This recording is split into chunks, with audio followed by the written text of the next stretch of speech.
Gajah Mada itu diangkat menjadi Mahapatih Gajah Mada, juga bekerja sama dengan kerajaan-kerajaan di luar negeri ya, seperti Kerajaan Campa, Kamboja, Siam. Tidak mampu ditaklukkan Majapahit, yaitu Kerajaan Sunda ya. Jadi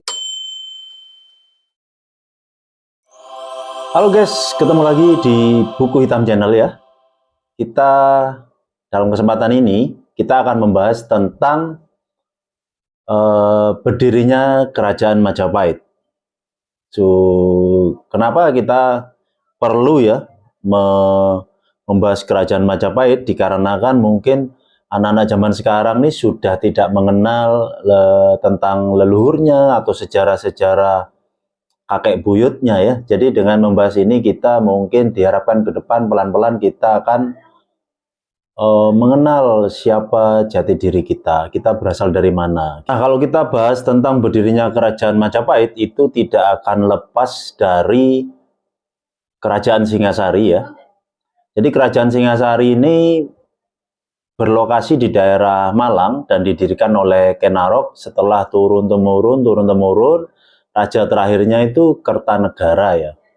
Nah, di zaman pemerintahan Kerajaan Singasari yang dipimpin Raja Kertanegara ini, itu masa-masa terakhirnya bisa runtuh karena terjadinya pemberontakan ya, pemberontakan dari seorang bupati yang berada di daerah Kediri. Nah, untuk detailnya seperti ini. Jadi Raja Kertanegara itu kan Raja Singasari. Di Kerajaan Singasari ini runtuh tahun 1292, dan di tahun-tahun sebelumnya itu ada beberapa kali utusan dari Kerajaan Mongolia, anak buah dari Kaisar Kublai Khan yang saat itu memimpin Tiongkok, itu mengirimkan beberapa kali utusan untuk bersifat istilahnya mungkin tidak menaklukkan dengan cara diplomasi. Jadi istilahnya kalau misalkan Raja Singasari ini mau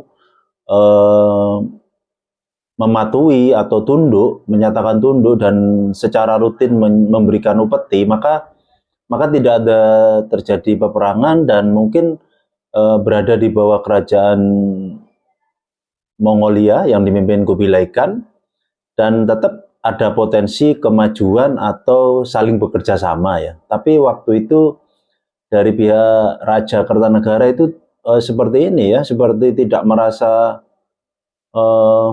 menganggap itu hal penting ya. Istilahnya tidak sudi kalau harus tunduk kepada kerajaan dari luar, karena mungkin Kerajaan Singasari ini kan dirintis oleh kakek buyutnya, turun-temurun diperjuangkan untuk terus berkembang, kok malah harus tunduk sama kerajaan dari luar ya, yang tiba-tiba datang gitu. Nah, di tahun 1292 itu Kerajaan Singasari ini yang dipimpin Kertanegara itu mendapat bocoran bahwa Bupati Gelang-Gelang, yaitu Jaya Katuang, itu ada rencana untuk melakukan pemberontakan.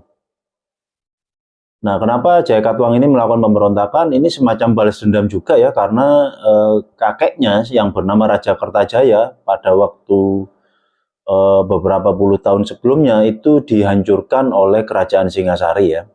Jadi ini ada semacam upaya balas dendam. Dan akhirnya si Raja Kertanegara ini memanggil panglimanya yang juga merupakan mantu kesayangannya, yaitu Raden Wijaya.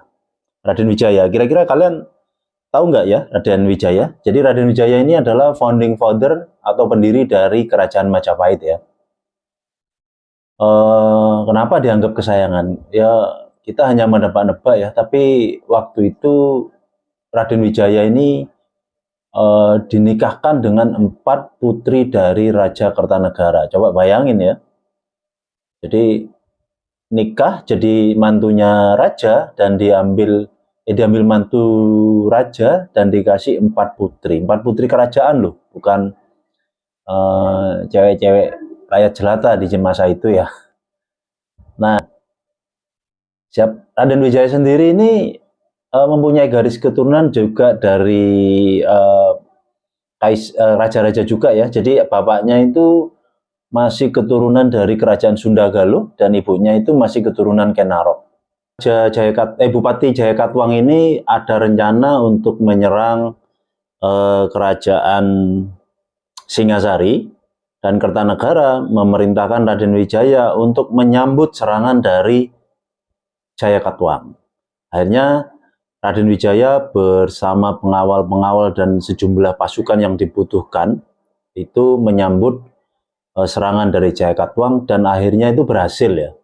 Tapi keberhasilan Raden Wijaya ini ternyata itu hanya sementara, karena Jayakatwang ini cukup cerdik ya. Jadi dia itu sebenarnya mengirimkan serangan dalam jumlah kecil.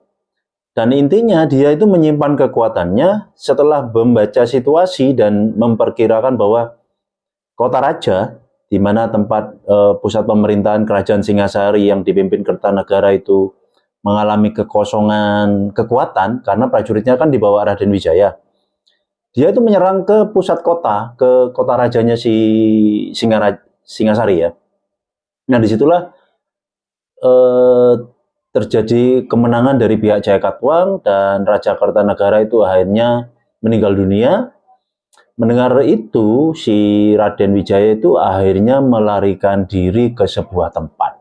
Ada sumber lain yang juga menceritakan bahwa Raden Wijaya ini melarikan diri ke daerah Madura, karena di sana dia itu di Madura itu ada seorang bupati yang bernama Arya Wiraraja yang merupakan orang dekat atau orang kepercayaan dari Raja Kertanegara.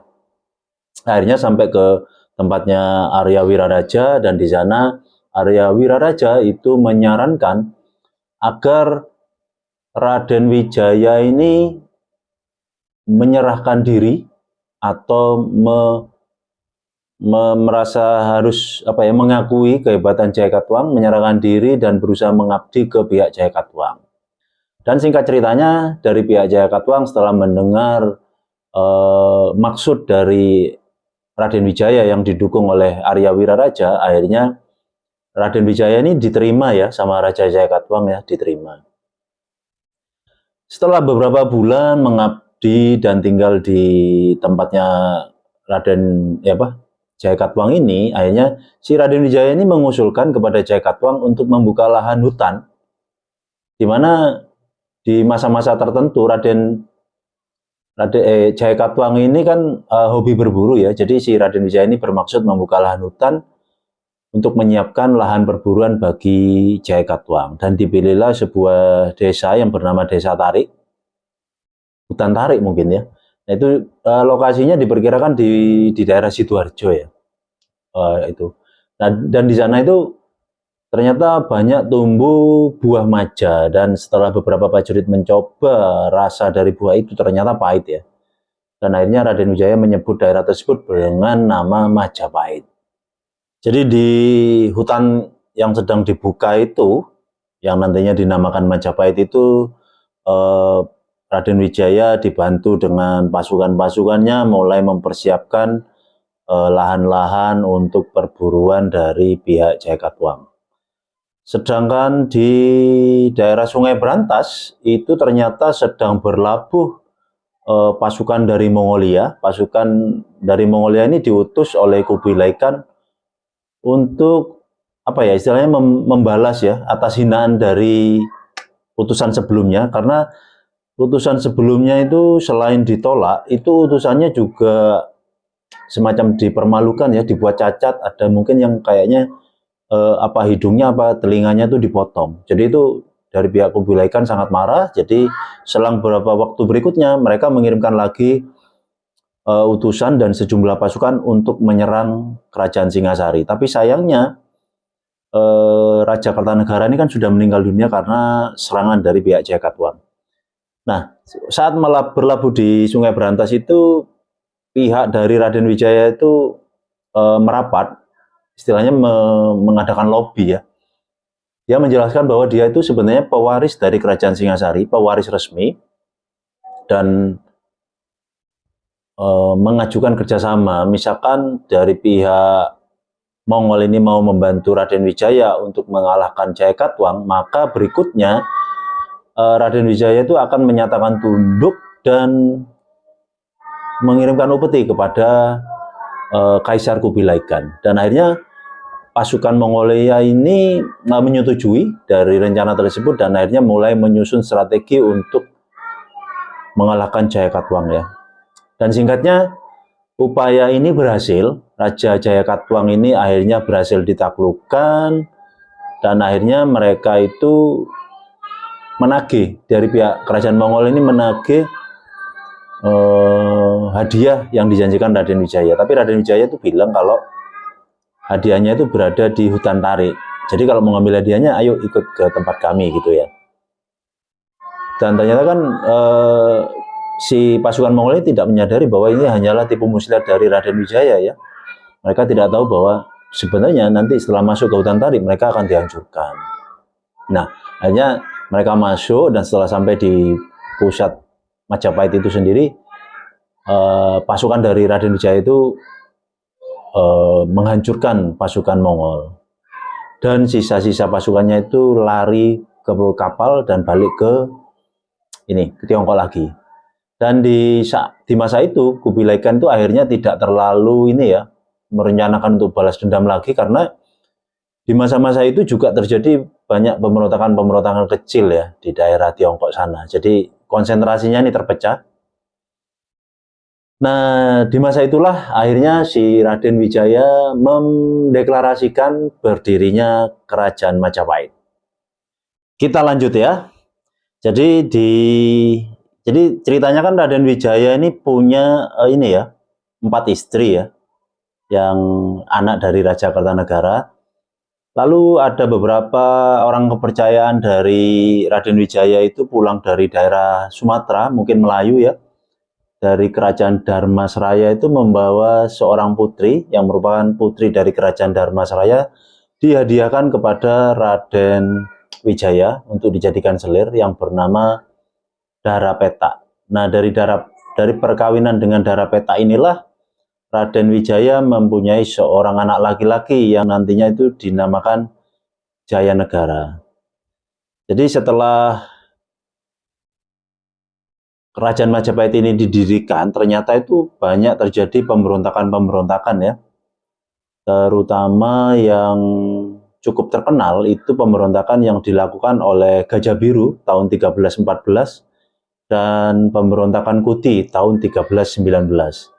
Dan yang paling berbahaya ini sebenarnya pemberontakan yang dilakukan oleh Kuti tahun 1319, dikarenakan itu sampai mampu menguasai kota raja atau mampu menguasai istana ya. Dan akhirnya waktu itu si Raden Wijaya kan sudah wafat tahun 1309 dan diteruskan oleh pewarisnya yaitu Raja Jayanegara ya. Dan karena kemenangan atau kemampuan dari pemberontakan Kuti itu menguasai kota raja, akhirnya si Jayanegara itu dibantu oleh Gajah Mada waktu itu melarikan diri ke Bedander, menyelamatkan diri. Nah, setelah itu Gajah Mada ini menyelidiki kondisi di Majapahit, di mana ternyata setelah diselidiki ternyata Raja Jayanegara ini masih banyak dukungan ya dari rakyat Majapahit. Oleh karena itu dalam suatu waktu yang sudah direncanakan, akhirnya Gajah Mada dan pasukannya itu menyerang balik ke pemberontak Kuti, dan akhirnya istana atau kota raja itu mampu dikuasai lagi oleh Raja Jayanegara, dan akhirnya Raja Jayanegara balik lagi ke Kerajaan Majapahit ya. Nah, Raja Jayanegara sendiri ini ternyata banyak tidak disukai di kalangan bawahan-bawahannya, karena Raja Jayanegara ini terkenal suka main cewek. Bahkan tidak kayak tidak dipikir itu ya, bahkan yang dijadikan atau dilecehkan itu kadang istri bawahannya, istri panglimanya, Itu yang menyebabkan secara moral sudut pandangnya itu kan akhirnya buruk ya di mata bawahan dan di mata masyarakat. Juga yang cukup kebangetan itu dia berusaha menikahi adik tirinya, dua adik tirinya ya dari ibu-ibu yang lain. Makanya waktu itu si Jayanegara itu diberi julukan Kala Gemet yang artinya penjahat lemah. Nah jadi begitu ya, banyak yang merasa kesal terhadap perilaku dari Raja Jayanegara. Akhirnya Jayanegara ini akhirnya mati karena dihilangkan nyawanya oleh tabibnya sendiri yang bernama Ratanca dengan modus berpura-pura operasi. Waktu itu ada semacam bisul atau benjolan ya di bagian tubuhnya, mungkin kaki. Jadi itu dengan menggunakan pisau itu berusaha menyayat benjolannya, tapi tidak mempan. Nah, akhirnya si Tanca ini bilang ke Jayanegara bahwa tolong jimat atau ilmu kebalnya itu diletakkan dulu sehingga proses operasinya itu bisa lancar. Setelah jimatnya itu diletakkan, akhirnya kan ilmu kekebalan tubuh dari Jayanegara ini hilang. Akhirnya si Jayanegara itu si Tanca itu mampu menusuk Jayanegara sampai akhirnya meninggal dunia ya.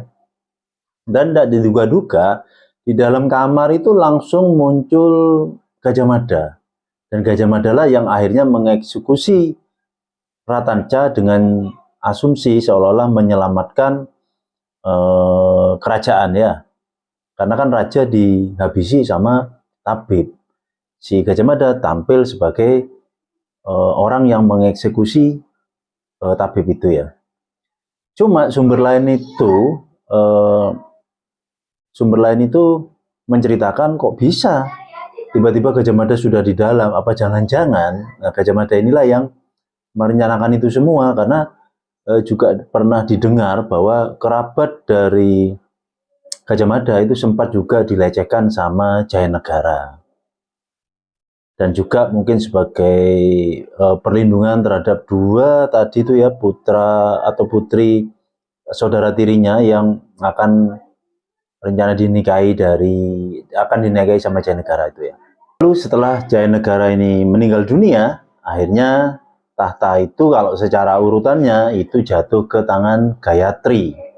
Tapi Gayatri itu seperti sudah tidak berminat ya. Dia memilih menjadi biarawati Buddha dan menunjuk putrinya yang bernama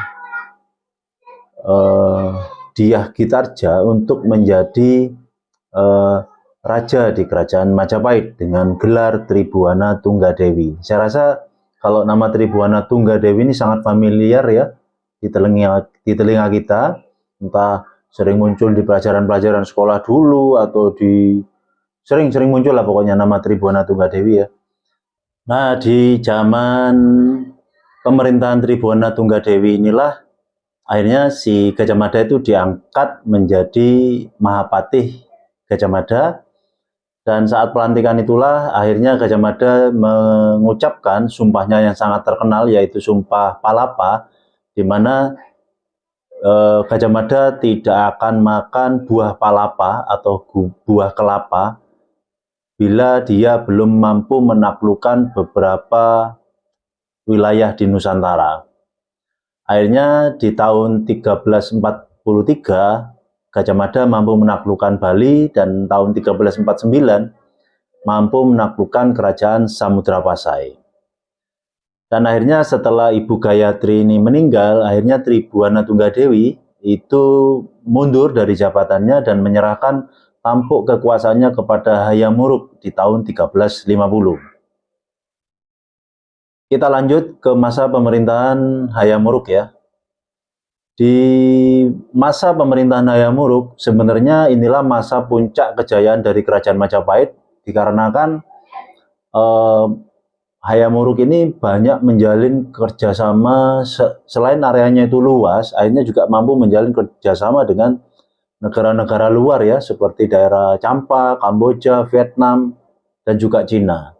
Di situ mereka melakukan perdagangan atau kerjasama di bidang lain. Lalu sebenarnya di masa pemerintahan Hayam Wuruk ini merupakan masa puncak keemasan dari kerajaan Majapahit ya, dikarenakan luas wilayah Majapahit itu sampai ke daerah Jawa, Sumatera, Kalimantan, terus Sulawesi, sebagian Maluku, sebagian Papua, juga daerah Malaysia, Singapura, dan sebagian daerah Filipina. Jadi sangat luas ya.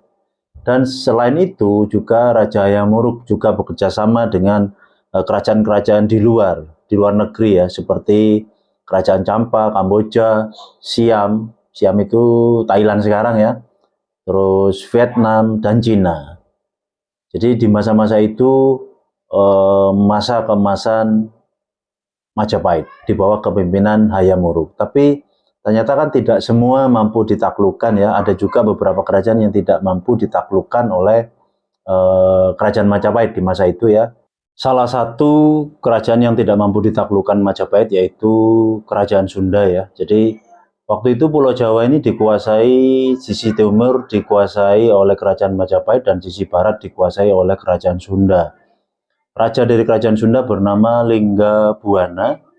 Nah, di masa itu Hayam Wuruk ini sedang menginginkan untuk supaya Kerajaan Sunda ini menjadi kerajaan di bawah Kerajaan Majapahit.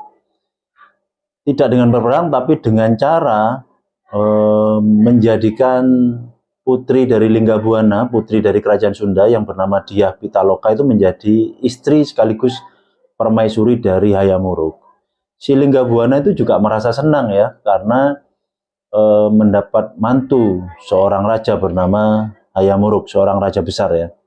Akhirnya si Linggabuana ini dengan putrinya dan beberapa pasukan itu menuju ke Mojokerto, tepatnya Trowulan, dan dia mendirikan kemah di sana sambil menunggu kedatangan Hayam Wuruk. Sedangkan Gajah Mada sendiri yang ambisinya itu sedang lagi hebat-hebatnya, itu mempunyai rencana lain. Jadi Gajah Mada itu mendatangi raja dan pasukan Kerajaan Sunda, dan di sana dia menyampaikan apakah raja dari Kerajaan Sunda beserta seluruh pasukannya mau tunduk kepada Majapahit, dan yang awalnya si Dyah Pitaloka akan dijadikan istri atau permaisuri itu hanya dijadikan sebagai hadiah atau selir dari Hayam Wuruk. Mendengar hal ini, Linggabuana sebagai ayah itu sangat marah ya. Akhirnya Linggabuana terjadi perang dengan dengan pasukan Gajah Mada, dan akhirnya seluruh pasukan dari kerajaan Sunda itu dibantai habis. Sedangkan Dyah Pitaloka sendiri yang melihat seluruh pasukan dan ayahnya itu sudah meninggal, itu demi mempertahankan kehormatan, akhirnya Dyah Pitaloka itu bundir. Jadi begitulah akhir dari pertemuan antara kerajaan Sunda itu dengan pasukan Majapahit di Trowulan. Itu akhirnya menimbulkan citra buruk bagi Gajah Mada ya. Soalnya yang awalnya Gajah Mada ingin menaklukkan kerajaan Sunda, tapi justru memperburuk citra Hayam Wuruk sendiri, dan otomatis mendapat cibiran dari kalangan istana dan juga masyarakat Majapahit di waktu itu. Akhirnya si Gajah Mada itu diasingkan, dan akhirnya Gajah Mada itu menghabiskan waktunya menjadi pertapa di Madakaripura yang sekarang Probolinggo, dan meninggal di tahun 1364. Kita sampai di akhir kejayaan kerajaan Majapahit ya. Jadi Hayam Wuruk itu mempunyai dua putra ya, yang satu bernama Kusuma Wardani dan yang satunya bernama Bre Kertabumi. Nah, Bre Kertabumi ini, si Kusuma Wardani itu menikah dengan Wikrama Wardana, dan Bre Kertabumi ini juga merupakan anak dari Hayam Wuruk dengan seorang selir yang tidak diketahui namanya. Nah, selama masa hidupnya Hayam Wuruk, sebenarnya kerajaan Majapahit itu sudah dibagi dua untuk sisi barat dikuasai Kusumawardhani bersama Wikramawardhana, dan untuk timur dikuasai oleh Kertabumi, Bhre-Kertabumi. Tapi ternyata terjadi ketidakpuasan sehingga menyebabkan akhirnya mereka itu berperang, dan akhirnya pecahlah perang saudara yang dikenal dengan perang Paregreg ya. Itu juga sangat familiar, perang Paregreg. Dan akhirnya Bhre-Kertabumi itu kalah dan kepalanya dipenggal. Lalu jadi penyebab kehancuran Majapahit itu salah satunya ini, perang saudara. Jadi perang saudara ini terjadi terus-menerus ya, tidak yang ini aja, nanti ada lagi gitu ya. Nah, penyebab keduanya itu bermunculnya kerajaan-kerajaan Islam di daerah Nusantara. Ini diawali dari kerajaan Kesultanan Malaka, di mana Kesultanan Malaka ini didirikan oleh seorang yang bernama Prameswara yang merupakan keturunan dari Kesultanan Singapura yang negaranya itu dihancurkan oleh kerajaan Majapahit. Jadi Prameswara itu mendirikan kerajaan baru bernama Kesultanan Malaka. Dan di masa itu ternyata Kesultanan Malaka ini memegang peranan penting ya dalam arus perdagangan di daerah itu. Dan akhirnya terjadi juga penyebaran agama Islam baik melalui perdagangan atau dari orang Arab atau orang India yang masuk ke Pulau Sumatera, ke Pulau Jawa, dan masuk ke daerah kerajaan-kerajaan kecil di bawah kepemimpinan Majapahit. Dan di sana kerajaan-kerajaan kecil itu melihat bahwa di bawah Kesultanan Malaka ini mereka melihat banyak hal-hal positif, banyak hal-hal yang bersifat maju ya, demi kemajuan perdagangan. Jadi mereka pelan-pelan mulai melepaskan diri dari kerajaan Majapahit dan bergabung dengan Kesultanan Malaka. Dan salah satu kerajaan Islam kecil di masa itu adalah Kerajaan Demak. Kerajaan Demak ini pemimpinnya bernama Raden Patah, Kesultanan Demak ya, pemimpinnya bernama Raden Patah yang merupakan salah satu anak dari Bhre-Kertabumi. Dan disinilah Kerajaan Demak akhirnya melakukan pemberontakan ke Kerajaan Majapahit dan akhirnya Kerajaan Majapahit ini hancur ya. Jadi begitu ya sejarah Kerajaan Majapahit. Oh iya, dan ini sekedar ini ya. Tadi itu kita kembali ke perang Sunda dengan perang Majapahit itu ya. Bahkan dengar-dengar juga kayaknya entah itu dari media sosial atau dari omongan sesama teman, itu ternyata kalau kita cari di daerah Sunda, mungkin tepatnya di Bandung, itu cari nama jalan seperti nama jalan Gajah Mada atau nama Hayamuruk, itu mungkin boleh dibilang tidak akan ditemukan ya. Tapi ini obrolan singkat ya, obrolan sesama teman atau di media sosial.